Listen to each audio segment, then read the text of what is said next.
Hey, Mike, we're live. We are live Oh, for the first we're time in on a long time. we're on LinkedIn, we're on Facebook, we're on YouTube. It's been a while. Yikes. November 10th, last time we did it.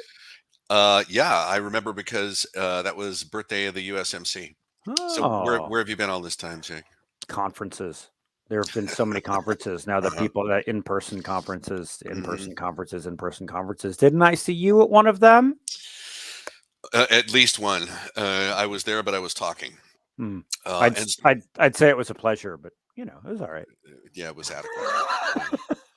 Yeah. And speaking of talking, that yesterday's webinar was really good. There was like 100 people engaged in discussion in the chat on how to prepare for and handle security incidents. Yeah. Yeah, Uh-huh. it was really good, and, we had Fred there, co-founder of the company, and Jean-Luc Peck, who runs incident response.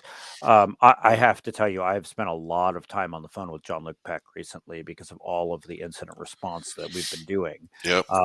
There's just a lot, and so yesterday, what we did was we laid out, okay, be ready for things to go sideways. And we put together a great deck. People have asked for the deck. If other people want the deck, just email me, Jake at criticalinsight.com. You can also go watch the whole thing on our YouTube channel.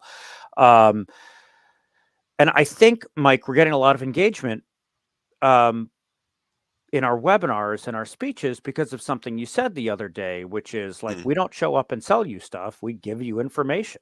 And somebody actually put that in the survey. They're like, I love coming to your events because, it's not just a sales ploy. Your information. So next information, Mike's 2023 prediction.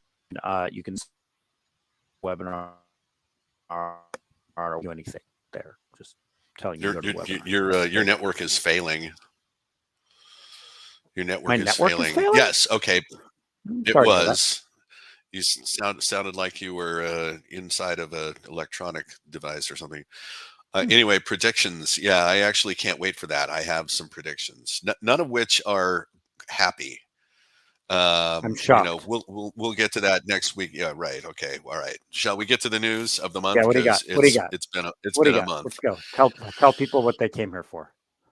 Okay, all right, all right. So first, a little bit of non-cyber stuff. There's a whole lot of stuff going on with our power grid right now, and it's because Mhm. substations are getting shot up. That's not a cyber thing, but we talk a lot about, vulnerabilities to the grid, and it turns out the grid is vulnerable to bullets. So in as late November, a bunch of substations got shot up in Oregon and Washington, and you saw what just happened in North Carolina. So our reliance on power is about to become crystallized in everybody's minds. All right. So Well, there's and that. hey, wait. So question about that. Do Yeah. you do you feel like are there any indicators that this is like a 1-2 attack where it's shooting and then there's going to be cyber? Is this because cyber attacks failed, or this is just an attack on the grid and the grid needs to be ready? No, it's because you need some sophistication if you're going to burrow into energy generation, transmission, or distribution and actually use cyber methods to do things like disable operational technology. That requires a lot of skills and tools. Hmm. If all you have is a rifle and you shoot transformers, you do the same thing, but you don't need to know anything. And Yeah. I'm reasonably certain the people that are doing this don't know a lot. I'll just leave it there. All right. There's and you. All right. So and we'll come back to that as we learn more, of Yeah. course. What else? What else is in the news, Mike? I heard Rackspace. That's a big deal. Oh, yeah, that is a big deal. So, yeah, Rackspace is recovering from an outage caused by ransomware. They didn't say that at first; they're saying it now.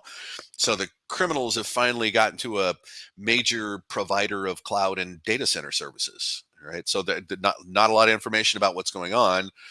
I think they're being a little closed mouthed about it because there's an investigation going on. I'm sure the FBI is in there. What else? So a study by a group called Corvus.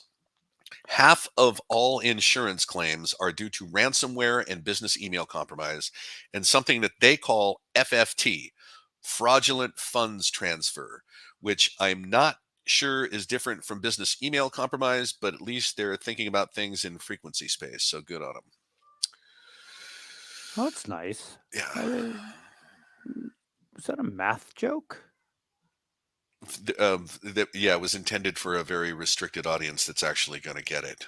Okay, moving It's on. not that's not me, Mike. You know that like math and me, like All right. I can identify what I thought was a math joke, but other than that, I keep channeling Revenge of the Nerds, and then I'm the guy in Alpha Beta yelling "Nerd." No, no, no. Fraudulent funds transfer, fast Fourier transform. Okay. All right. All Sorry. right, move All on. right. All right.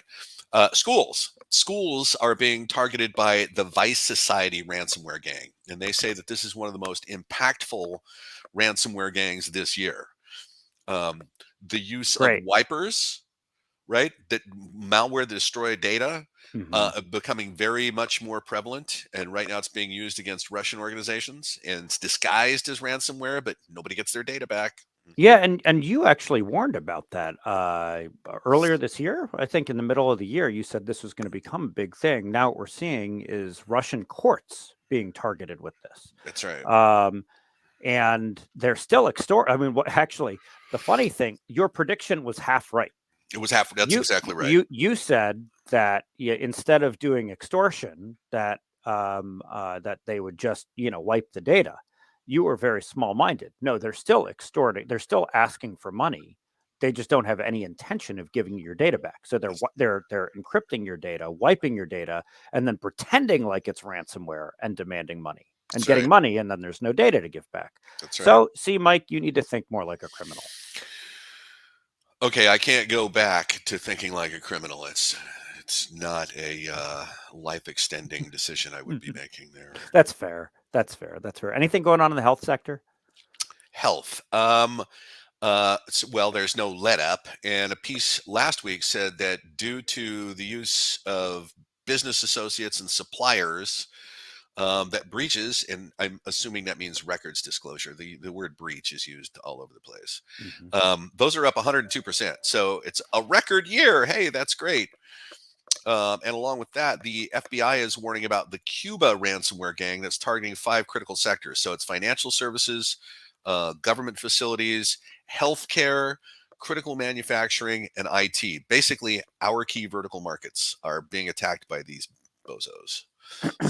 They are bozos. I like that word. Mm-hmm. Speaking of manufacturing, I read that piece. I think it was out of London publication that says 50% of manufacturing businesses have gotten hit by a cyber attack. Mm-hmm. I mean, it makes sense. If your manufacturing operation goes down, you know how much money you're losing by minute. And if somebody can see your data, they can see what that is and they can calculate a ransom for you, right? Yep.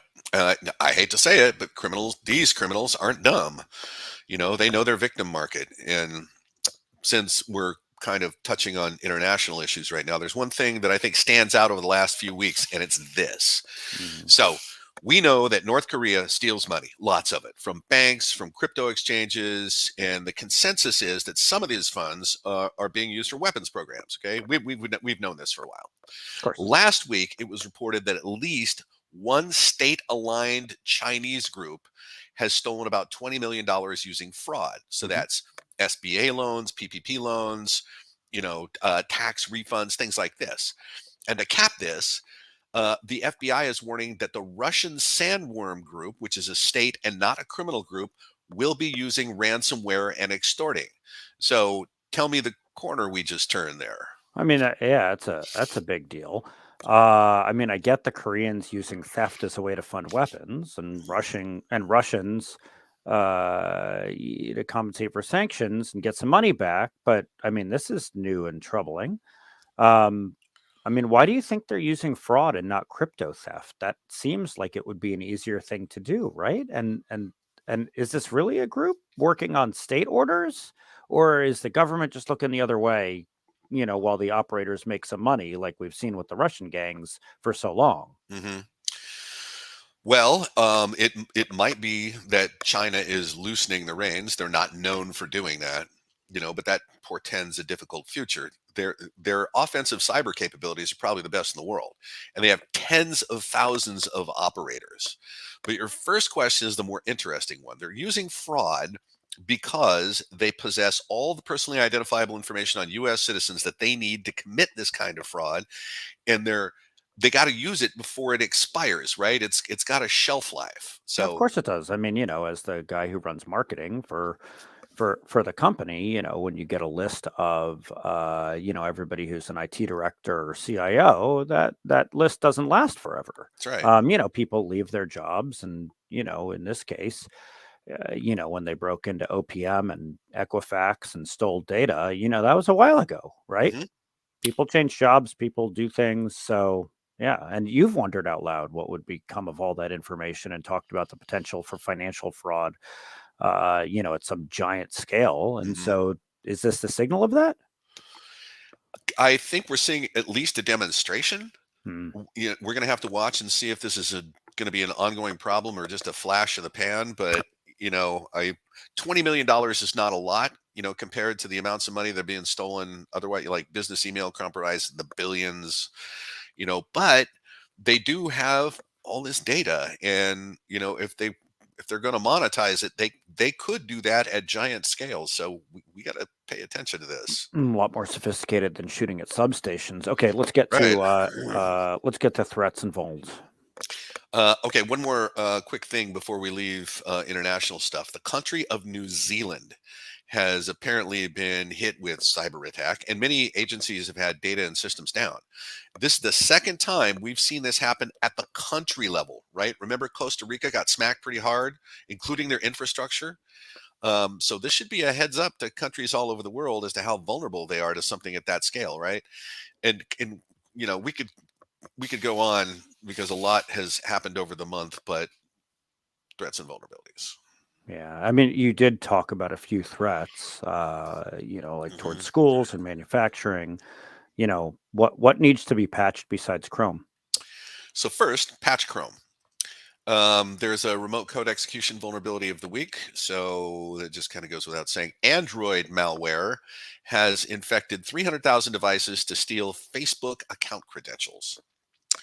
Um, Android is not your friend. Android apps are also being signed with compromised platform certificates, which gives everyone the illusion that the app has been vetted, can be trusted, right?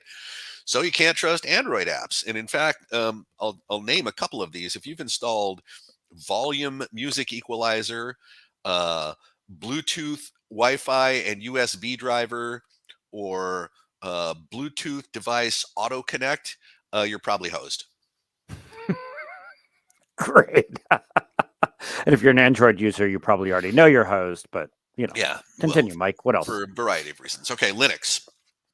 CVE 2022-3328 is about chaining a couple of vulnerabilities to get root. So keep Linux patched. Oh, this one's wild. A vulnerability in Sirius XM. Okay, basically satellite radio for your car lets hackers remotely unlock and start cars. All right, so connecting everything to a giant network of untrusted users may not be the best strategy. We're talking about things like giant pieces of machinery that go hurtling down roads. Hmm.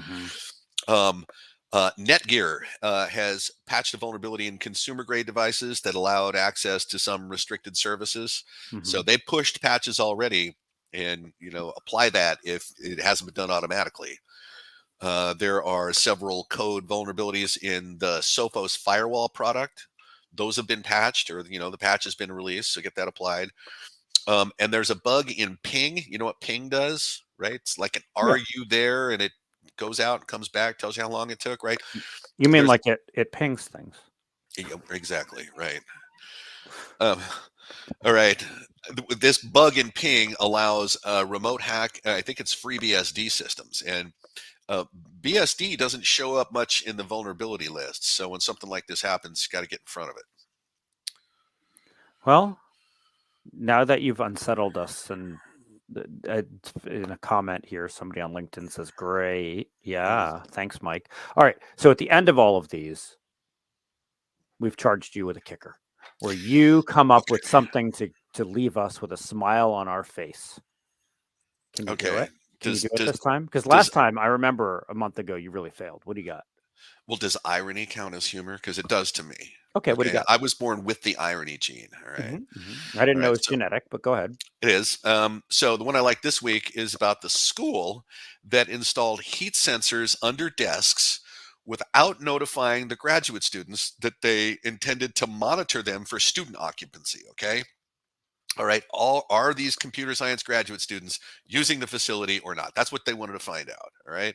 So, of course, the students removed the devices, hacked them, found that they were not secure and used no encryption, and got the university to stop the surveillance. And here's the best part: this was Northeastern University in a school called, wait for it, the Cybersecurity and Privacy Institute. Okay. You can't make up irony like that. That's All pretty right. good. The Privacy Institute is going to do creepy surveillance of people without telling them. All right. That's awesome. I think that's funny. I think you apparently think that's somewhat Well, funny. that Okay, was good. You did a good job. I didn't know where you were going with it, and then you got us there. That was good. That was good. That was good. I think we've all learned from reading privacy policies, though, that privacy policies aren't necessarily all geared towards keeping things private. No, no. It's And one just thing that we did it's not just the discuss, policy. one thing that we did not discuss this week, and I'm gonna try to remember the name of the article. It was the coming privacy storm, and it's about what you and I have talked about before: the fact that these privacy statutes are coming out.